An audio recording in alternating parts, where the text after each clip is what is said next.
Juste avant de commencer, j'ai un mot à dire à ceux qui, dans les salles de cinéma, décident de parler tout le long, non-stop, puis s'en foutent du respect des autres. Fuck you. C'est pas à mon habitude d'être aussi vulgaire, mais les gens qui ruinent l'expérience des autres de même, là, fuck you.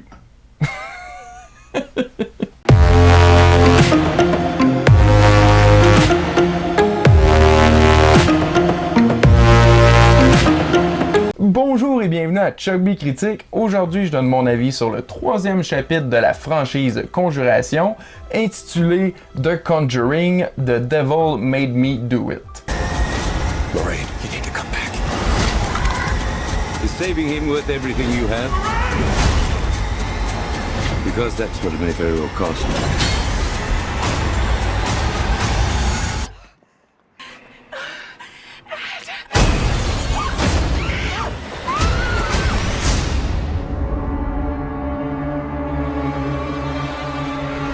Ça raconte l'histoire de Ed et Lauren Warren qui doivent enquêter sur une autre histoire paranormale, cette fois-ci qui implique un jeune homme ayant commis un meurtre prétendant l'avoir fait sous l'emprise du diable. Dès le départ, j'aurais dû m'en douter que le film ne serait peut-être pas du même calibre que les deux autres, pour deux raisons bien évidentes.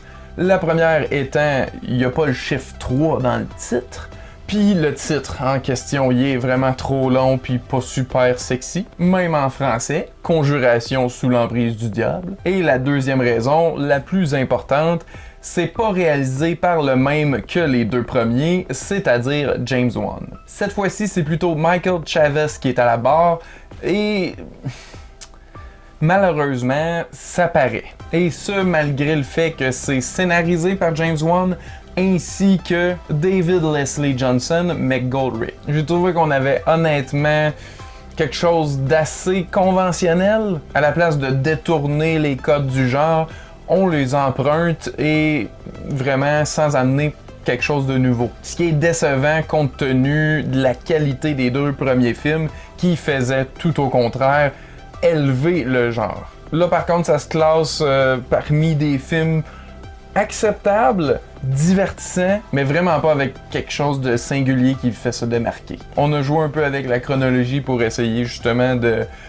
dynamiser le tout, mais les scènes d'épouvante en question livrent pas vraiment un suspense efficace ou de la frayeur, quoi que ce soit. À titre d'exemple, on a vu dans les bandes annonces une scène avec un lit d'eau.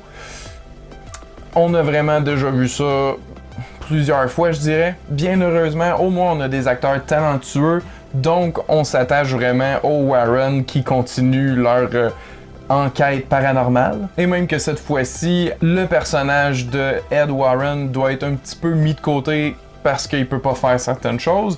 Et donc, Lauren doit encore plus faire de choses que d'habitude parce qu'on s'entend qu'avec son pouvoir de psychique, elle faisait déjà une grosse partie de la job. J'aurais vraiment aimé apprécier encore plus ce film-là, mais malheureusement, j'ai trouvé ça plus ordinaire qu'amusant. Il dure pas si longtemps que ça et je trouvais un petit peu le temps long. C'est un indice. J'ai l'air vraiment de trasher le film, mais c'est pas le cas. C'est simplement que mon appréciation de celui-ci a été juste correct. C'est loin de là un mauvais film et je dirais même que c'est une amélioration au niveau de l'expérience du réalisateur parce que son premier film, je l'avais vraiment détesté.